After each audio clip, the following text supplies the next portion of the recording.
Week here on the Locked On Syracuse podcast, and we've got a Victory Monday for you. We're going to talk all things from this Syracuse-Boston College game with Anthony Dabbundo. He's joining the show. He was at the game this weekend, so we're going to get into all the running game stuff. And hey, is it time to dust off that number 44 in the rafters and bring it down? Some people want it, and some people don't. We're going to get into both of those. And is this a bowl team for Syracuse? They've got 5 wins. Where is the 6th one going to come from? We're going to discuss all of that and more coming up next. You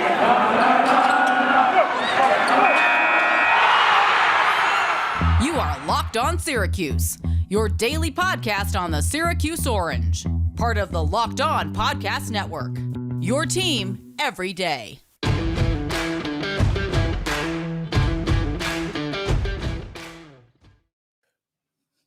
What's up and welcome in, and thank you for making Locked On Syracuse your first listen every single day. I'm Tyler Aki. I'm joined by Anthony Dabbundo today. We are free and available on all platforms, including YouTube, so be sure to subscribe and be sure to check out Anthony Dabbundo's work with the Action Network. He's on Twitter at Anthony Dabbundo. We're on Twitter at LO_Syracuse. Dabbundo, man, I was tailing a couple of your soccer picks this weekend. But thanks for joining me today. You were at the Syracuse game. First, I just want to get your initial impressions. This is your first time in the new dome. Was that your first time in the new dome with like a real atmosphere to it? Yeah, covering games last year for the Daily Orange, it was all fanless. So it was weird to be there with fans back. It was good to see that there was a pretty solid turnout from the fans. Alumni weekend brought a lot of people back to Syracuse. There was a real buzz. A lot of excitement. I think at first half, it was, there were a lot of groans in the crowd, kind of disappointed in the effort. But then that little, 10-minute period in the second half kind of turned the game and a big and important performance from the defense. Yeah, and I don't blame them for the groans in the first half. It was frustrating at times. I mean, you go into the half down 3-0, and it's like, ugh. I mean, everything made you feel a little itchy and scratchy from that first half. But at the end of the day, like, you go into the half, things could have been much worse. I mean, BC could have had about 17 points on the board, but they had their own quarterback issues throwing the football. And I looked at this Syracuse team and I said, you know what? You're going into the half and you've got Sean Tucker and they don't. And that makes me feel pretty good if it's only a 3-point game. Yeah, absolutely. I mean, I thought they tried to pass a little too much. Maybe Dino was, feeling good about Schrader after how well he performed in the game against Virginia Tech in terms of passing. They came out, empty sets quite a bit in the first half, a lot of first down passes. And that was really disappointing because it felt like if they kept going to the run, they would get those explosive plays eventually. That was what the numbers said about BC, that their defense was pretty boom or bust in terms of rushing defense. They gave up a lot of big plays, and there weren't enough testing runs, especially to the outside for Syracuse in the first half. And then in the second half, they finally went to him. Tucker and Schrader got both involved more and totally turned it. So the final rush numbers here for Syracuse. They finished with 293 yards on the ground. 225 came in the second half. And like you mentioned there, it was the dedication to the passing game. You look at how this team maneuvered through the first half. Garrett Schrader threw the ball 13 times. He was 4 of 13. A disgusting completion percentage right there. And like you said, the empty sets, that's been one of my big pet peeves this season, is when Syracuse goes empty. Because quite frankly, I don't think they have enough talented receivers and a good enough offensive line to give you the luxury of going with empty sets like that. But that completely flipped in the second half because Syracuse only attempted 1 pass for an entire half of football, which in this day and age feels unfathomable unless you're one of those triple option teams. But I've been very critical of what Sterling Gilbert has done this year. This is one of the few times this season where he's actually made an adjustment in the second half play calling wise, and it was the right call. Yeah, absolutely. When you look at it, Syracuse 13% success rate passing downs. That's about as bad as it gets on offense. They couldn't do anything when it came to third downs, and they couldn't do anything to sustain drives in the first half. It was so many punts. And then the one drive they finally did sustain, they got cute on the goal line, tried to run a little screen route, a little bubble screen, and then Schrader throws it backwards. It gets deflected by a lineman, and then all of a sudden BC is running down the field looking like they're about to score. The most impressive takeaway for the first half for me was that BC had 6 trips past the Syracuse 40-yard line. They only scored 6 points for the game. And we had talked, Yeah. and I had mentioned this in the Dabundo's digits. The issue had been recently is that Syracuse defense wasn't doing a good job of being bend but don't break. They were allowing too many teams to score touchdowns in the red zone. BC, 6 drives past the 40, only 2 field goals, 4 drives ending in either stops on fourth down or punts. So that was really the key to the game, the key to keeping Syracuse in this in the first half while the offense was struggling. And yeah, credit to Sterling Gilbert. I want to give credit to Dino Babers too. He went for it on 4th and 2 in BC territory. It didn't quite work out. They were a little late getting the play call in. Schrader didn't see the blitz coming, and they got sacked. But also went for it on 4th and 6 in plus territory, not punting the ball, going for it. I don't care if it doesn't work. We can criticize the play calls later. Going for it's always the right move there, especially when you're playing a team like BC who's going to struggle to put points on the board. That's when you want to go for the touchdowns and try to ice this game early. It didn't quite pay off, but some promising signs in the fourth down department from Babers as well. Yeah, and that's been one of my things, because when you look on the other side, Hafley a couple of times did this. He was in the same situations, but he elected to punt. There was one, I think it was a 4th and 4, a 4th and 5 in Syracuse territory. He was hovering around like the Syracuse 40-yard line, and he elects to punt. And it's just like, when you've got these 4th and mediums in plus territory, you got to go.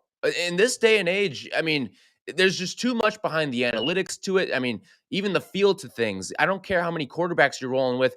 If you get a quarterback that converts that big 4th and medium, guess what? That might spark his confidence for the remainder of the game as well. I know you don't necessarily deal with the emotional side of things in the Dabundo's digits, but it's a real factor too, I think, both on the field and with the analytics. And kind of like what you mentioned there, Dino Babers has been hyper criticized for his 4th down decision-making this season.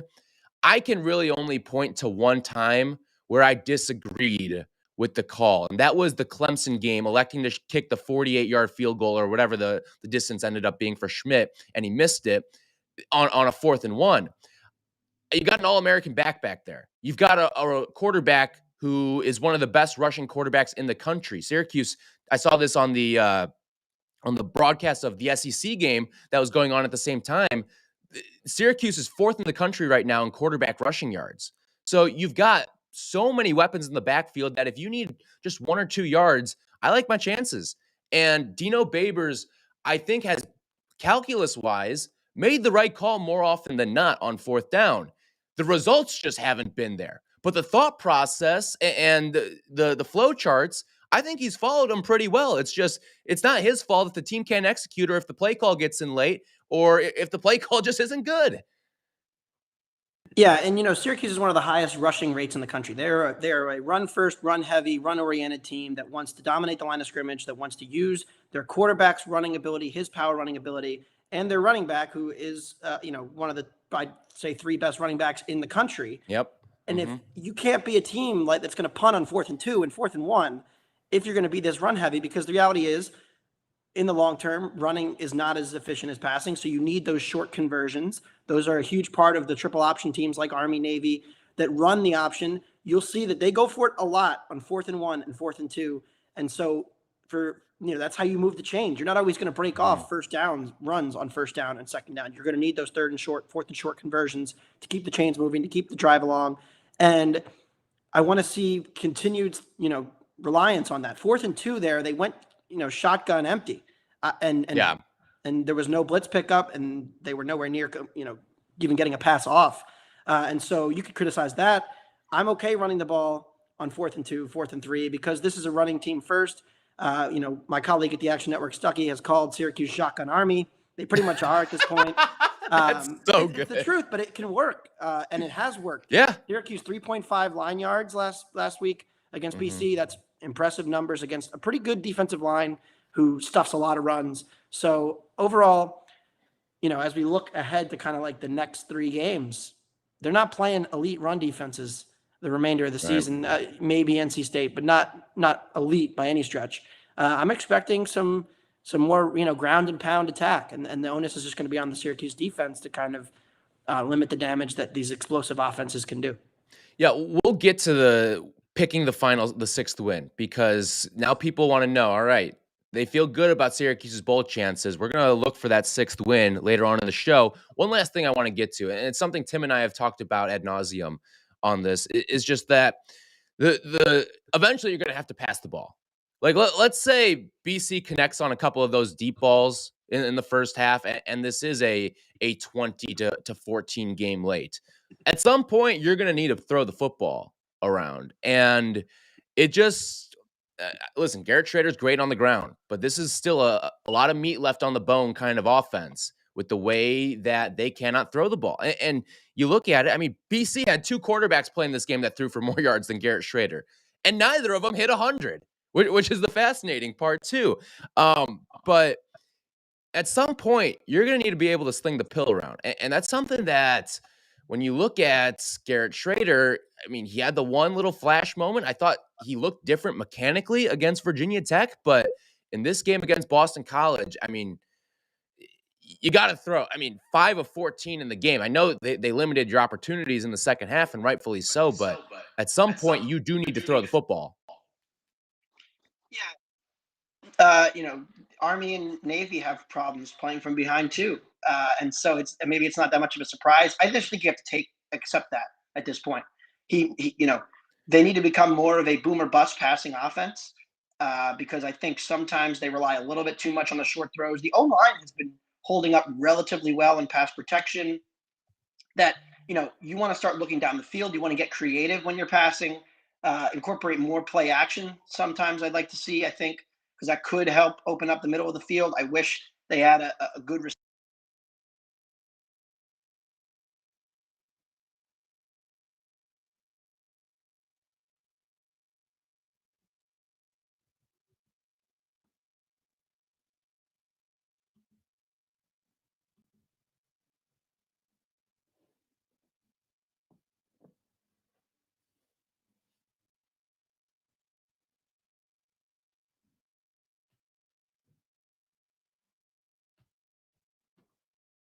there are a couple big plays in the Virginia Tech game through the air.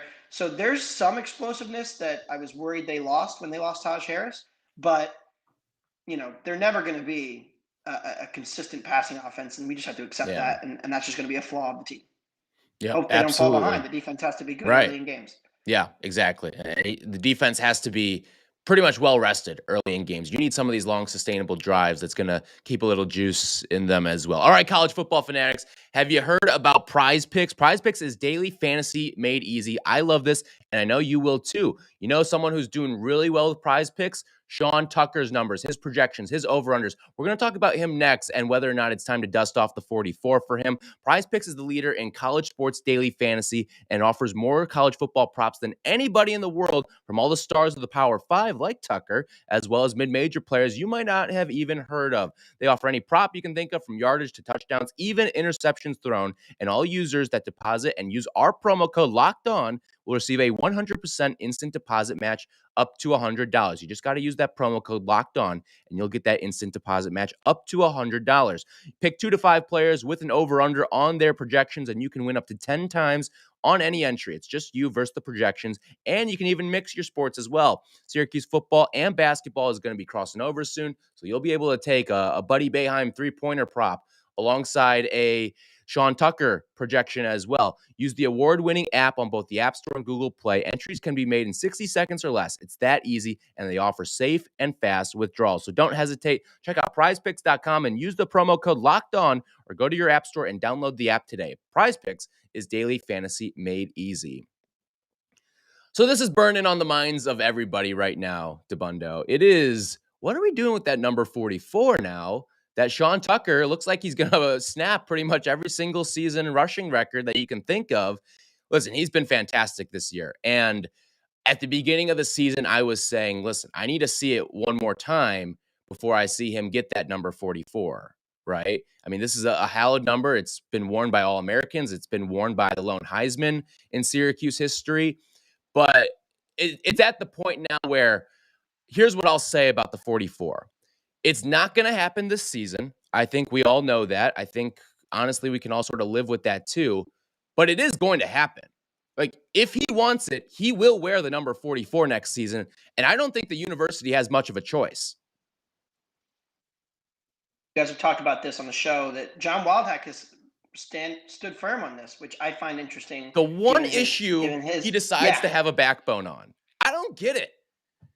You've had things that are actually like serious issues within your university. And this is the one thing he's going to stand firm and hold true on. Things we don't know that are happening behind the scenes with maybe the families of the former 44 wearers.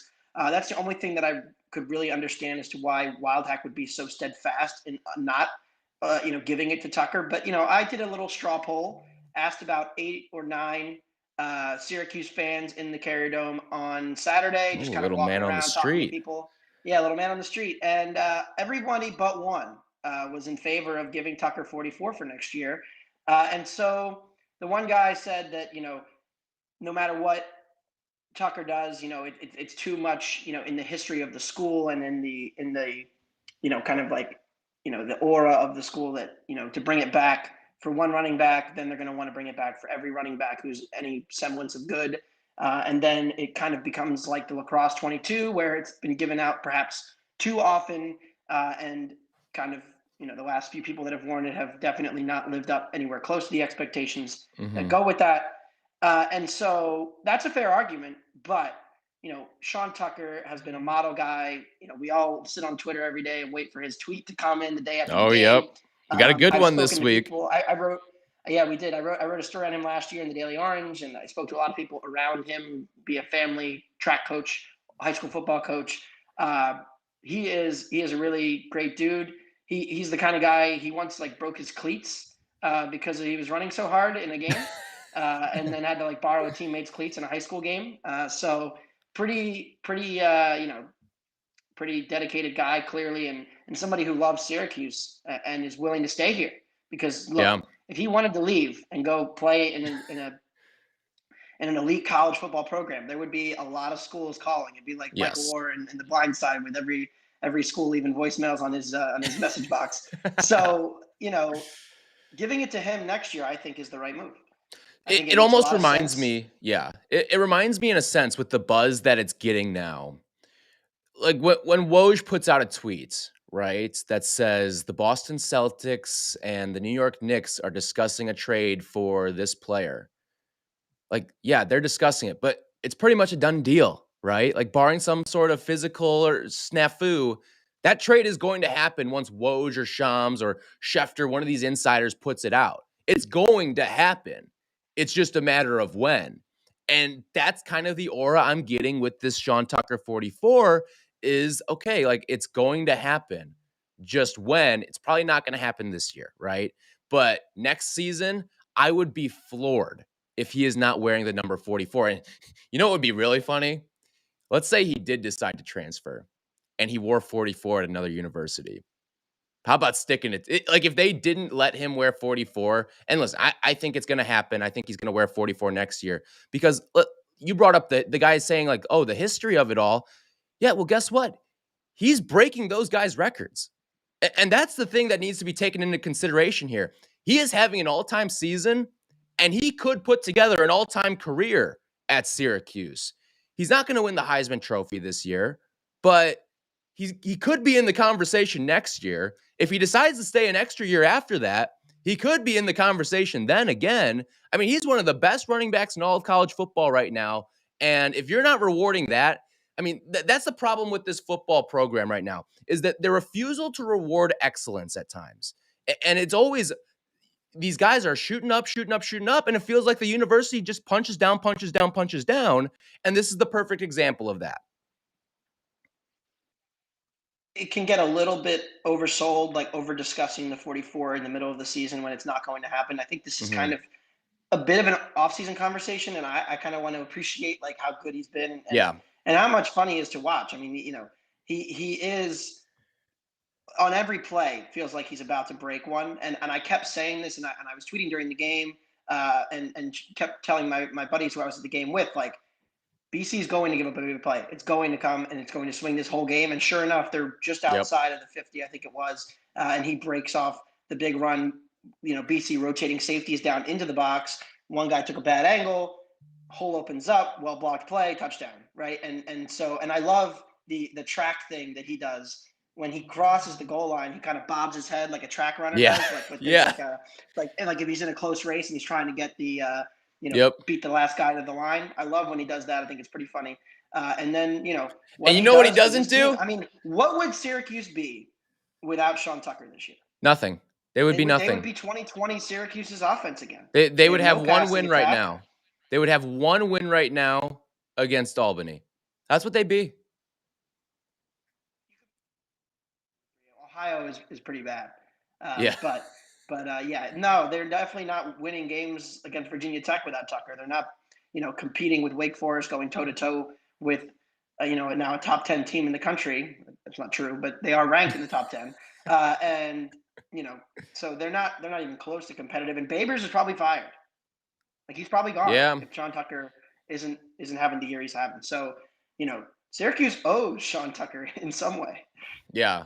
They owe it to him to give him 44. And I know Babers has said, listen, I'm going to rip a couple tape clips together and send it to this 44 committee, quote unquote, that exists out there. And we got a great tweet from this guy, Dave. He gets to us on Twitter at @the_dome_guy. He says, I think by giving it out, 44 becomes stagnant. The longer they go without giving it to him, the more attention goes to 34. 34 could become the number that recruits want. Once that happens, 44 will really lose its luster and be considered old school. And that's the thing is, when you've got tradition with these things, like you need to keep that tradition going. And I'm not saying give it out every single year, okay? Because it's something that has to be earned. I don't even think it's necessarily a recruiting tool. I'd rather it be a performance tool where it's almost like, again, you can't give out bonuses per se, like they do in the NFL for eclipsing yardage marks and touchdown marks.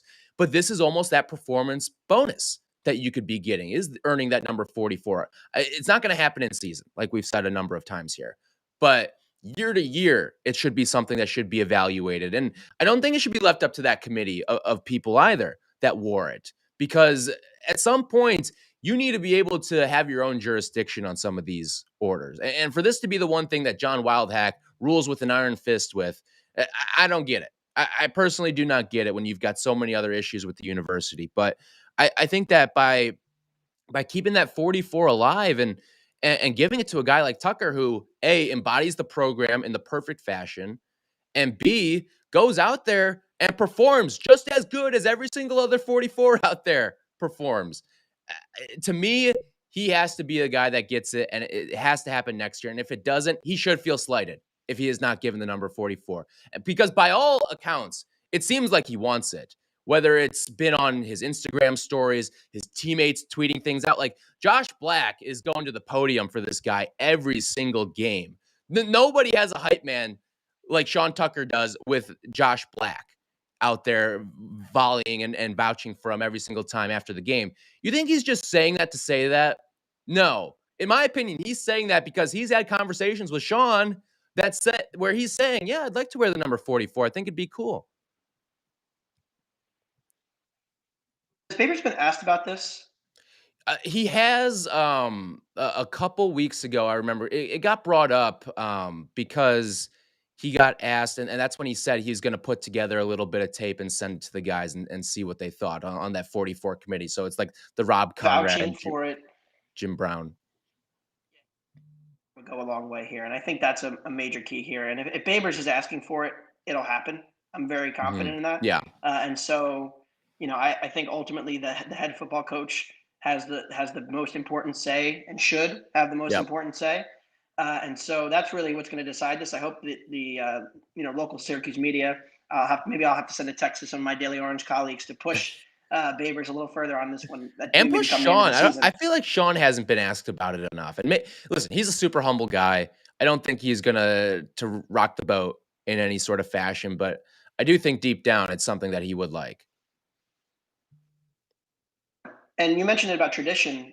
I think a lot of kids come to Syracuse and don't really know what 44 means anymore. Well, it wasn't something that I thought I knew the length of history of. Yeah. When I came to Syracuse a few years ago, like I didn't the number and you're like, okay, what you do see mean? it in the rafters. You don't understand it. And the Exactly. longer that goes, the fewer the generations will know. And, my generation has to pass it on and you keep it in the Syracuse, keep it in the Syracuse family, as Dino Babers likes to say. Yeah, Well, the you can't do Ohana. that if like great grandpa's the only guy who knows about 44. So yeah, Right. you kind of have to keep it going. And perfect example of that is I get he didn't play football, but Justin Knight has been on this program before. One of the most decorated Syracuse athletes of all time, just ran in the Olympics. And he used to have conversations with Floyd Little all the time. I mean, they were best friends. Best friends. He'd go into Floyd's office whenever he had time and just shoot the breeze with him. He had no idea Floyd Little played football. And that's partially because Floyd's one of the humblest, nicest guys in the world, but also because the university doesn't do a great job at passing along the traditions here of what 44 really means either. Like, I'm telling you, these recruits coming in these days, they're younger than you and I. I bet you they don't know who Floyd Little is. They don't know who Ernie Davis is unless they watch the movie, and they might know who Jim Brown is. That's about it.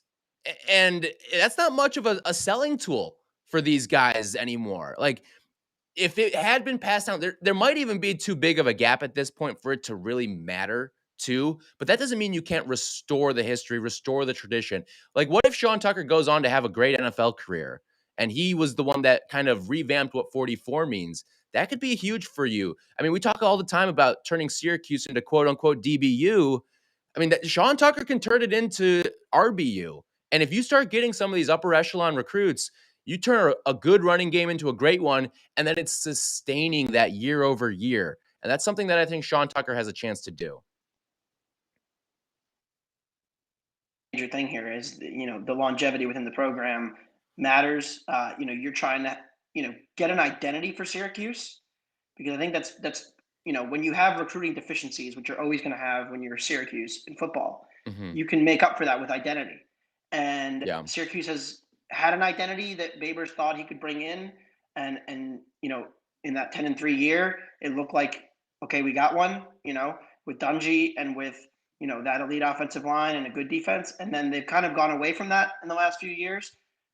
Well, maybe Tucker is the ticket back to, we're going to be a run team, and we're going to always have a running quarterback who can scramble around and make some plays with his legs.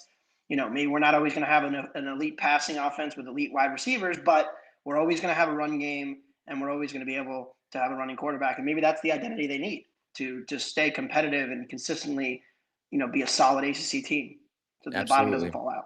Yep, absolutely. All right, we're going to get into finding the sixth win on the Syracuse schedule, because all of a sudden the bowl is really at the forefront of the orange brain right now. We'll do that in just a second. But first, Built Bar is the best tasting protein bar out there. And if you haven't tried it by now, you're missing out. They say it's a protein bar, but it does not taste like one. All you got to do is try one of these amazing bars for yourself, and you'll believe exactly what Tim and I have been telling you guys for years now. Most protein bars are chalky, waxy, or just plain hard to choke down, but a Built Bar is soft, covered in 100% real chocolate, and when you bite into it, you know you're eating something different. It's more of an experience, and one that you certainly will enjoy. In fact, you'd swear you're eating a candy bar half the time. So Built Bars are low carb, low calorie, low fat, low sugar, and high in protein. So all the healthy benefits on top of being just purely delicious. Plus, it comes in so many different flavors, whether it's coconut, raspberry, mint brownie, or my personal favorite, the peanut butter brownie. This month, Built Bar is coming out with new limited time flavors every 3 to 4 days. So check their website often, because you don't want to miss out.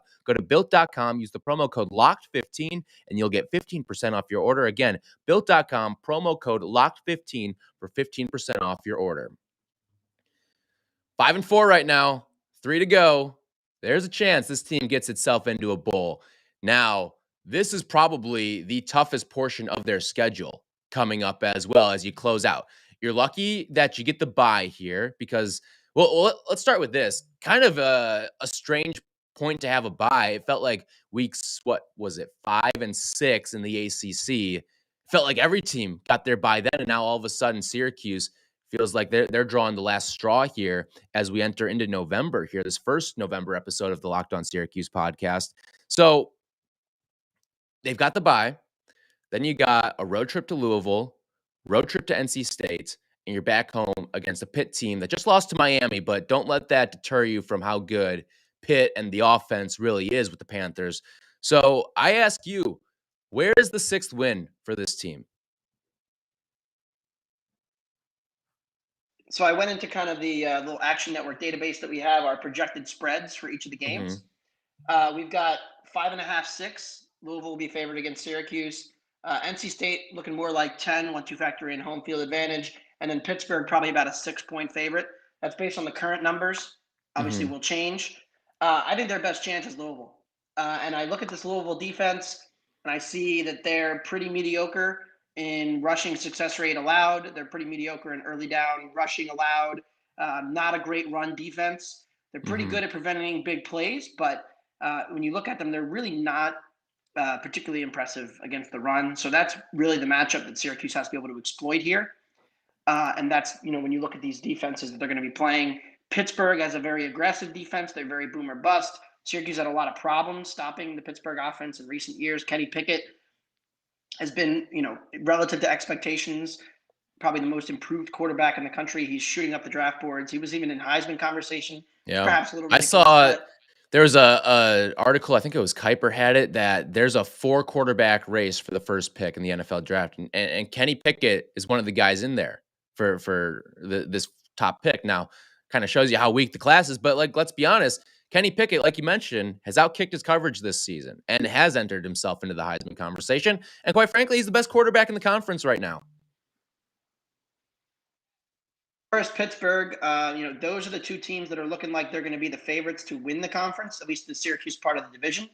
And so they still have to play a game. So, potentially that could become a letdown spot for the the end of the season. Maybe if Pitt has already clinched the division and they're looking ahead to a potential ACC championship, that could be a little bit of a good spot for Syracuse to catch them, right after the holidays on that Saturday game, which is the last home game of the year as well. So, you hope to get a good dome, turnout if they're 5-6 and desperately need a win.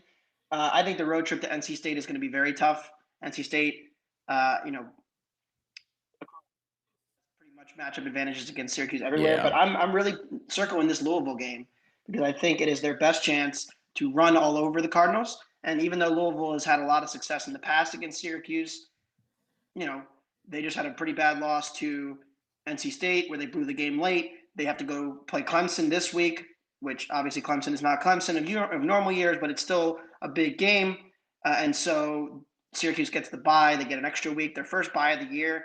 I think their best shot, and the odds makers seem to think their best shot is going to be against Louisville, where, the rough estimate, we don't have a line yet, obviously, but the rough estimate is about 36% will be the implied odds. And Syracuse keeps covering the spread.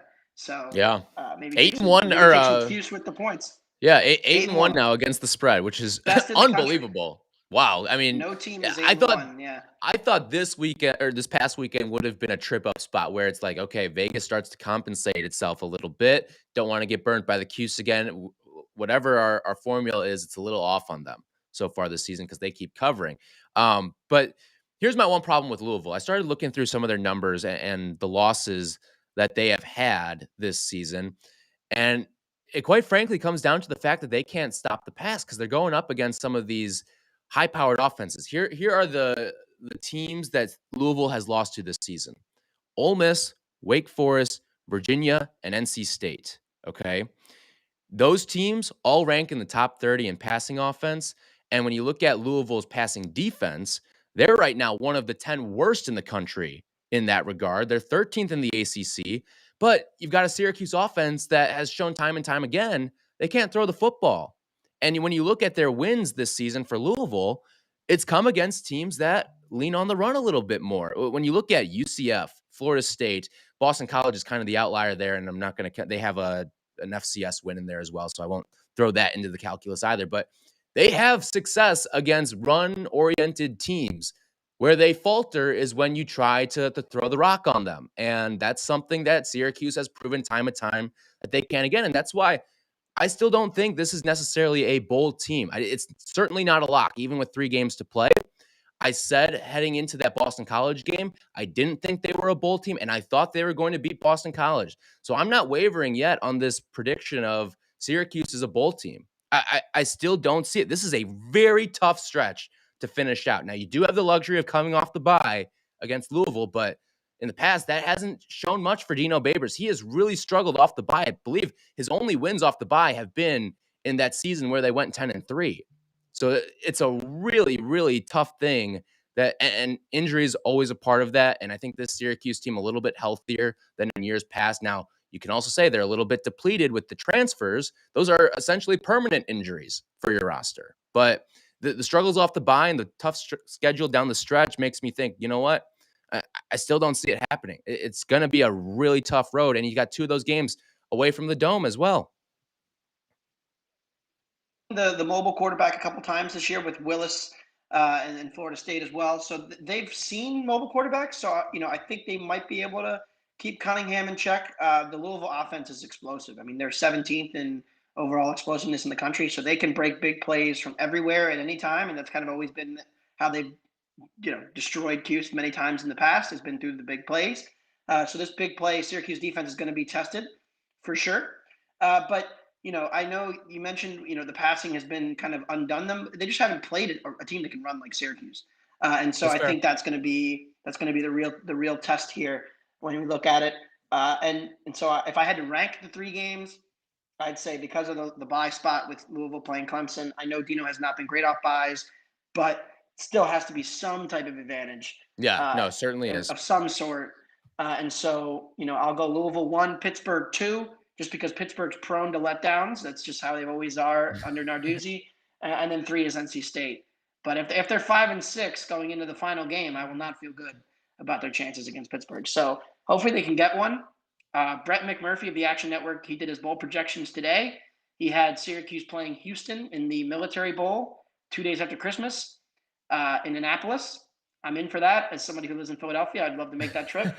I know the Pinstripe Bowl is always high on the list, as well as the new Fenway game that they have at Fenway Park. So might be playing a bowl game in a baseball stadium, but hoping they get one of the Northeast Bowls so that the Syracuse contingent can make the trip and show out. And hopefully they can get back to a bowl. Second time in Babers' era. Yeah, and again, that always goes into the calculus of where you're picking your bowl spots. You want to have a good turnout fan-wise, and putting Syracuse in the Northeast certainly makes a whole heck of a lot of sense. And listen, if I were to rank them, I'm just gonna rank them the way that they come in order here. I'm gonna go Louisville, NC State, and Pitt. I think Louisville, if you don't win Louisville, you're probably not going to a bowl. And I think Pitt, I mean, you're going to put up 45 points? You trust this Syracuse offense to put up 45 points? Because you're probably going to have to against Pitt. I know you mentioned Pitt's a team under Narduzzi. They've been prone to letdowns, but they've probably already had their 2 for the season when you look at the Western Michigan game and then this past weekend against Miami. So those may already be in the rearview mirror for Pitt. And even though they could be looking ahead to the ACC championship game, they still might want to try to get as many wins under their belt to jockey for some bowl position and really put themselves up in the rankings as well. And then NC State, they're 5-0 at home this season. They're top 20 in the country in stopping the run. And the other team ahead of them is Clemson. And we know what Clemson can do stopping the run. They did a pretty good job of holding Syracuse in check and limiting them to just 14 points in the Carrier Dome. So my order is they come to me in order. If you don't win that first one, you're probably not going to win the second one, and I don't think you're going to win the third one. Now, they could prove me wrong, but I'm still saying I don't think this is a bowl team for Syracuse. This is the toughest stretch here, and if you endure any sort of injury now, you might officially kiss it all goodbye. 7. One, there's going to be a very pissed off fan base looking back at that Wake Forest and that Florida State game and saying, and even Clemson, both of those games. Yeah, they had their chances in that one too. So there's going to be a lot of Monday morning quarterbacking, and I wonder, has Dino bought himself another year with the fifth win, or does he need a 6th win? That would be a really interesting thing because people are very reactionary. If you had done a Twitter poll after the Clemson loss, should Dino Babers be back? Oh, we did. This exercise has been executed. So I think after the Clemson loss, it was, it's funny. I literally think the results flipped. After the Clemson loss, it was 80-20. Dino should be gone. And then after the Boston College win, it was 80-20. He should be back. And it's not, will he? It's should he. That aren't good. And good, and I think there's legitimate reason to be like, okay, Schrader's improving as a passer. Babers and Gilbert deserve some credit for that. But then, he looks like a pumpkin again, throwing the ball on Saturday. So it's Uncle Rico. I think it depends on how they lose these games. If they're losing games close to NC State, Louisville, and Pittsburgh, the fans won't like it because they'll see that as like, oh, Babers mismanages another close game. But if they're close with these like upper echelon ACC teams, like that's a encouraging sign. Yeah. Given the limitations they do have, given the fact that look, when Babers made that change and went with I called you. I called you when You Stephen did. Bailey broke that news, and I said this is either going to go really well or it's going to go really, really, really badly and probably going to cost Babers his job. I think it saved his job. I think I do think he'll be back next year, regardless of what happens. I have my thoughts on that, but like regardless of what happens, I think he'll be back, and I think it's because he made that decision to go to Garrett Schrader and just turn this into Shotgun Army. Yeah, he's going to be back next year. I don't think that anything on the field these next 3 games can change his job status. I really don't. He overshot his win total this season. You're jumping from 1 win to 5 wins year to year. And then you got to think of the financial ramifications as well with the buyout that's being projected somewhere in the 5 to 10 million neighborhood. He's going to be back next year. These past couple of wins have bought him his job. And I will say this, they have not bought Sterling Gilbert his job back. I would not be surprised if there's some sort of offensive staff overhaul here because I think it's much needed. So, all right, Dabbundo, thank you so much for joining us here on today's Locked On Syracuse podcast. Filling in for Tim. You filled in for some big shoes here. Where can people find your work and check you out? Network. I focus mainly on soccer. Also, we'll be doing a lot of college basketball. That season is right around the corner. You can find me on Twitter at Anthony Dabbundo. And I'll be doing my Dabundo's digits for every football and basketball game, just like last season when I was covering the team for the Daily Orange. I'm no longer doing that. You can still read my friends at the Daily Orange. They do a great job. But you can find me on Twitter and you can find me on the Action Network. We just launched a soccer podcast. So if you're interested in European soccer, Wonder Goal, we preview and break down Champions League, Premier League, Bundesliga, Serie A, La Liga, all the main European soccer teams. So it's a lot of fun and we do a lot of data, a lot of fun talk. And so that's where you can find me. Awesome. Well, we appreciate you hopping on with us. We appreciate you hopping on with us every single week, too, with Dabundo's Digits. Like you mentioned there, it is back this season. We were on edge. We weren't sure if Dabundo's Digits was going to be back or if you were going to big league us. But not only did you not big league us, you also stepped up in class there to the Action Network, and you're putting all those good numbers to use. So everyone go follow him on Twitter, Action Network, all that good stuff. All right. Tomorrow on the show, we're going to get back into some hoop stuff. 10 Thoughts continues, and since we didn't do one today, we're going to double up tomorrow. We're going to get you a couple, including what will Syracuse look like and who could be the second leading scorer on the Syracuse team. That's a fascinating conversation because there's a number of candidates for this Syracuse team, and how will they look defensively as well? We're going to dive into all that stuff during the course of the week. So we thank you for listening. Be on the lookout for all those basketball podcasts the next couple of days, and we will talk to you guys tomorrow.